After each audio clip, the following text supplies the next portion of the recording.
Seja muito bem-vindo, bem-vinda a esse curso que vai tratar sobre algoritmos genéticos utilizando a linguagem Python. Então, esse curso foi desenvolvido por mim, o Jones, e também pelo Edson. E nós vamos começar apresentando um pequeno problema. Vamos supor que nós temos esses 14 produtos. Aqui nós temos uma geladeira, um iPhone, várias televisões, notebook, ventilador. Aqui nós temos 3 micro-ondas, mais geladeira ou refrigerador. E aqui nós temos mais 2 notebooks. Vamos supor que nós temos uma empresa de entregas e nós temos aqui um caminhão que nós precisamos encher esse caminhão com esses produtos. Cada um desses produtos tem um nome, por exemplo, aqui nós temos geladeira Daco e aqui nós temos esse valor de 0,751 metros cúbicos, que é a quantidade de espaço que essa mercadoria na embalagem ocupa dentro do caminhão. E aqui nós temos o valor dela, o valor que eu vou vender, R$ 999,90. Então, nós temos esses dados para todos esses produtos. Perceba que aqui o iPhone ele ocupa um espaço bem pequeno, porque a caixinha dele é pequena, porém o valor dele é alto, R$ 2.199. Aqui nós temos uma televisão de 55 polegadas, 0,400 metros cúbicos, que é o espaço para você transportar uma televisão dessa, e aqui nós temos o valor de venda. E assim segue-se sucessivamente. Por exemplo, aqui o ventilador, ele ocupa um espaço maior do que uma televisão, só que o ventilador eu vou vender por somente R$ 199 e a televisão eu vou vender por R$ 4.346,99.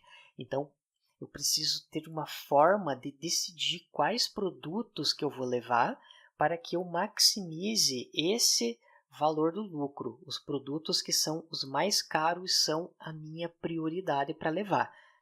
E para isso nós temos uma capacidade máxima no nosso caminhão. Então, nós temos vários produtos e nós precisamos escolher quais desses produtos que nós vamos levar. Aqui eu estou colocando somente 3 metros cúbicos. É claro que um caminhão baú desse ele tem muito mais do que isso, porque vai ficar muito mais fácil para nós fazermos os testes e a execução passo a passo. E aqui nós temos o somatório total de 4,79 metros cúbicos. Se eu fizer o somatório de cada um desses itens, nós teremos 4,79, porém, nós temos uma capacidade de somente 3 metros cúbicos. Isso quer dizer que 1,79 metros cúbicos vão ter que ficar de fora.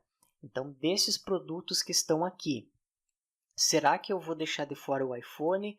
Será que eu vou deixar de fora o ventilador, ou micro-ondas, ou o notebook?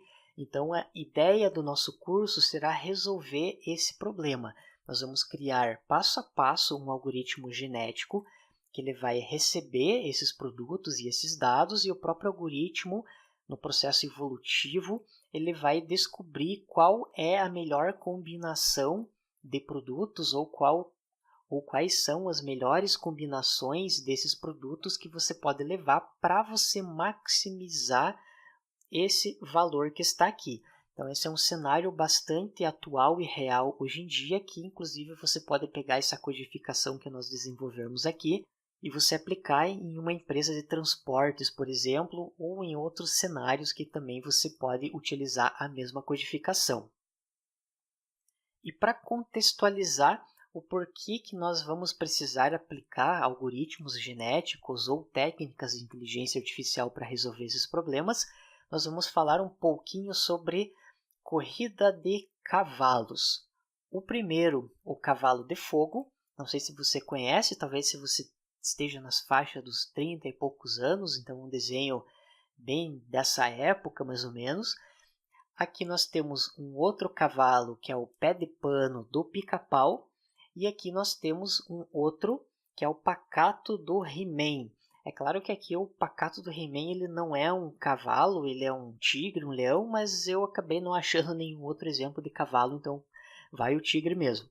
E o objetivo da corrida é, claro, que todos esses cavalos vão partir aqui para a linha de chegada e nós veremos qual será o primeiro lugar, qual será o segundo lugar e, por final, qual será o cavalo que vai ficar em terceiro lugar. Então perceba que aqui nós temos os 3 aqui páreo a páreo, para ver quem vai chegar em primeiro lugar. Então, agora tem essa pergunta. Quantas maneiras possíveis para um cavalo chegar em primeiro lugar? Note que nós temos os 3 cavalos e somente um deles pode chegar em primeiro lugar, que nós não vamos considerar empate nesse exemplo. Nós temos 3 maneiras que um cavalo pode chegar em primeiro lugar. Ou seja, apenas um cavalo pode cruzar a linha de chegada primeiro, mas pode ser qualquer um dos 3. Então, como os 3 estão aqui, qualquer um desses cavalos pode chegar em primeiro lugar. Então, nós temos esse valor de 3 maneiras. Chegando o pica-pau com o pé de pano em primeiro lugar, nós temos outra pergunta, que é quantas maneiras possíveis para um cavalo chegar em segundo lugar. Então, nós temos o cavalo de fogo e o pacato do He-Man. Mas nós temos aqui 2 maneiras de um cavalo chegar em segundo lugar, porque perceba que aqui o pica-pau já chegou, então sobraram somente 2 cavalos, então um cavalo já terminou a corrida, então há somente mais 2 cavalos que podem chegar em segundo lugar. Vamos ver agora qual cavalo chegou em segundo. O cavalo de fogo chegou em segundo lugar, o He-Man aqui ficou por último. Agora nós temos mais uma pergunta. Quantas maneiras possíveis para um cavalo chegar em terceiro lugar? Note que nós já temos 2 cavalos que chegaram em primeiro e segundo lugar, então só tem uma maneira possível. Então aqui nós temos a resposta que é somente uma maneira. Então perceba que para chegar em primeiro lugar nós temos 3 maneiras, para chegar em segundo lugar nós temos 2 maneiras e para chegar em terceiro lugar nós temos uma maneira somente. E para descobrir quais são todas as possibilidades possíveis, nós vamos multiplicar o 3, que é as maneiras possíveis para chegar em primeiro lugar, pelo 2, maneiras possíveis de chegar em segundo lugar, e pelo 1, maneiras possíveis de chegar em terceiro lugar. 3 vezes 2 vezes 1, nós teremos 6 arranjos diferentes. Então, quer dizer que eu posso fazer 6 ordens diferentes. Ou o cavalo de fogo em primeiro, o pica-pau em segundo, o He-Man em terceiro.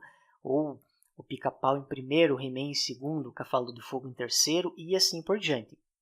Não sei se você está lembrado já de um conceito da matemática, que nós temos essas multiplicações sucessivas, que é chamado do fatorial. Então, uma outra maneira de você fazer essa representação, ao invés de você colocar 3 vezes 2 vezes 1, você pode colocar o 3 com esse ponto de exclamação, que significa o fatorial. Então, 3 com ponto de exclamação é igual a 6, que tem o mesmo valor daqui. Agora, o que isso tem a ver com algoritmos genéticos? Você já deve ter ouvido falar daquele problema do caixeiro viajante, que você tem N cidades e você vai estabelecer um trajeto que demore o menor tempo possível para ganhar o máximo de dinheiro. Então, aqui nós temos um exemplo só com algumas cidades, e o objetivo desse problema é que ele pode visitar uma cidade só a cada vez, ele não pode repetir a mesma cidade. E ele, estando em uma cidade, ele pode visitar todas as outras, qualquer uma das outras cidades. Então, vamos supor que nesse exemplo aqui, nós temos que ele começa visitando essa cidade A. E perceba que antes dele visitar essa cidade A, nós temos 4 maneiras que você pode escolher qualquer uma dessas cidades para começar. Então, nós temos 4. Depois que você visita a cidade A, perceba que agora nós temos 3 maneiras. Eu posso ir para o B, para o D e para o C. Então, eu vou colocar aqui 3. Vamos supor que eu fui para a cidade C. Depois que ele visita a cidade C, as cidades não visitadas sobraram somente a B e a D. Então, existem 2 maneiras. Então, aqui eu vou colocar 2. Vamos supor que depois da C, ele foi para a cidade D. Ele já visitou essas 3. Então, quer dizer que agora eu só tenho uma maneira, que é a cidade B. Então, eu coloco o 4, 3, 2, 1. Então, se eu fizer essa multiplicação, 4 vezes 3 vai dar 12. 12 vezes 2 vai dar 24. 24 vezes 1 vai dar o próprio 24, então isso indica que eu tenho 24 maneiras para fazer essa visita dessas cidades. Assim como no exemplo dos cavalos, esse número 24 é pequeno, então se você, por exemplo, colocar um computador para ele processar e descobrir todas as maneiras possíveis, então é bastante simples. Aqui relembrando que nós temos o 4 fatorial. Então, será que eu posso usar um método de força bruta? Então, esse método ele vai verificar todas as soluções possíveis e vai te dar aquela que tem a melhor resposta. Então, aqui é claro que nós não estamos considerando a distância, então poderia ter aqui a distância, uma cidade e outra, quanto que ele vai ganhar em cada cidade e assim por diante. Aqui nós não estamos levando em consideração essas variáveis. O problema é que os métodos de força bruta, eles demoram muito, mas muito mesmo para ele chegar na solução. Então, o método de força bruta, ele sempre vai te dar a melhor resposta, porque você vai analisar todas as possibilidades possíveis de solução de um problema e ele vai dar sempre aquela melhor resposta. O problema é que ele vai demorar muito. Aí você pode estar se perguntando, mas lá no problema do cavalo, eu tinha somente 6 possibilidades. Aqui no Caixeiro Viajante, utilizando essas 4 cidades, eu tenho somente 24. Até aí tudo bem. Você até pode usar uma abordagem de força bruta. O problema é que vai demorar bastante e isso nós podemos ver pelos flops. Então, se você já ouviu falar, é o Floating Point Operations per Second. Então, cada processador ele tem um número de flop. Então, nós temos megaflop, gigaflop, teraflop, que é a quantidade de operações que ele pode fazer por segundo. Por exemplo, aqui nós temos que 1 gigaflop significa 1 bilhão de operações por segundo. Um i7, aqui eu peguei direto lá do site da Intel, ele tem mais ou menos 5 gigaflop.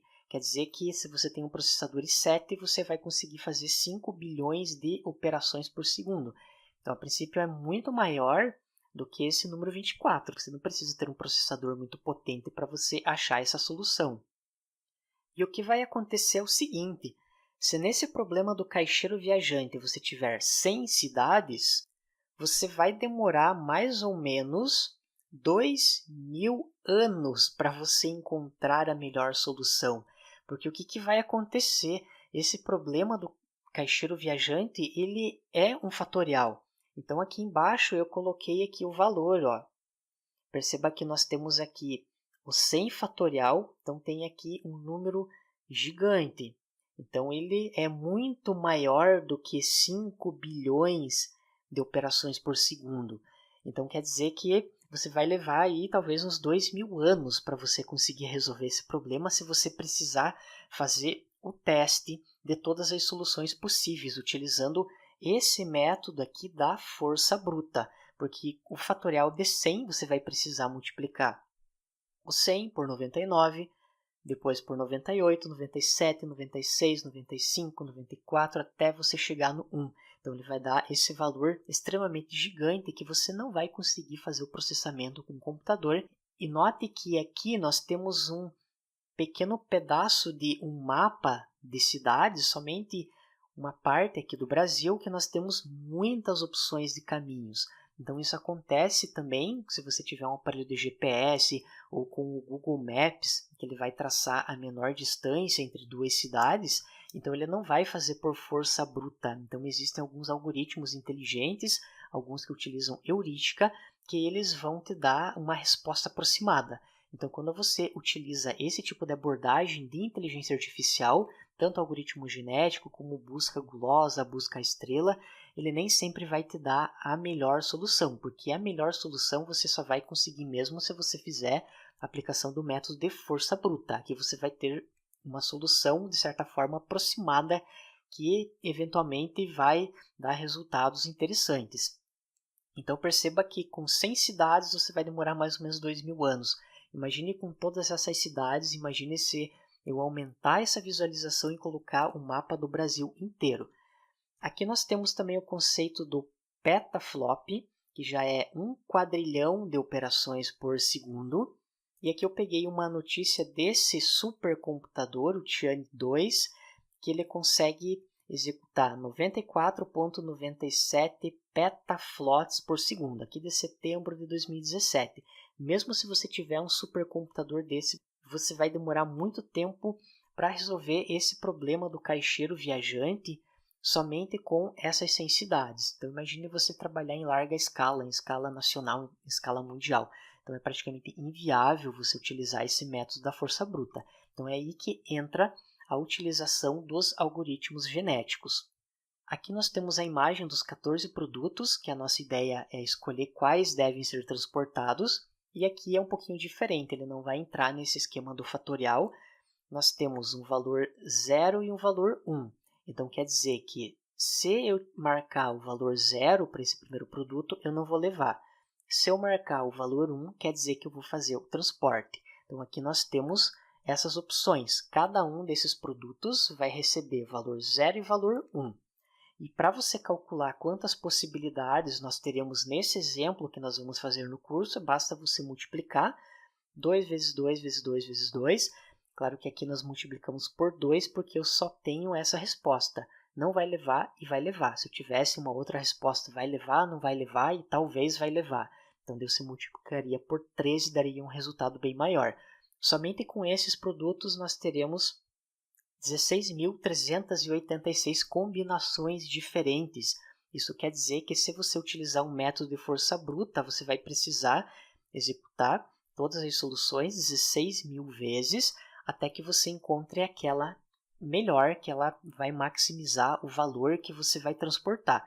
Esse valor de 16.000, hoje em dia, para um computador normal, para um PC, ele não é tão alto assim, ele não demoraria tanto para você rodar pelo método da força bruta. Acontece que dificilmente uma empresa de transporte vai ter somente 14 produtos. Aqui nós estamos levando em consideração que nós só temos um produto. A quantidade de cada um desses aqui é 1. Então, por exemplo, uma loja não vai ter para vender um iPhone só, vai ter lá 50, 60, 200, 1000 iPhones. Então, aqui você vai aumentar esse valor. Então, para essa televisão, por exemplo, nós estamos considerando a quantidade 1, mas aqui você vai ter muitas outras televisões, aqui também muitas outras televisões. Quanto mais produtos você tiver, mais esse valor vai aumentar e vai ficar inviável você resolver por força bruta, então invariavelmente você vai precisar utilizar algum algoritmo de inteligência artificial. Se nós pensarmos o exemplo do mercado, por exemplo, existem mais de 30, 40, 50 mil produtos cadastrados. Isso sem contar a questão da quantidade. Então, você facilmente vai chegar a mais de 1 milhão de produtos. Então, aqui você não vai multiplicar somente 14 vezes, vai multiplicar 1 milhão de vezes ou mais. Então, esse valor vai ficar inviável para você resolver sem utilizar técnicas de inteligência artificial. E com isso nós fechamos essa videoaula, que foi somente uma contextualização do que será desenvolvido durante esse curso e também para justificar o porquê da utilização de técnicas de inteligência artificial, principalmente algoritmos genéticos, que é o foco desse nosso curso. Obrigado e até a próxima aula!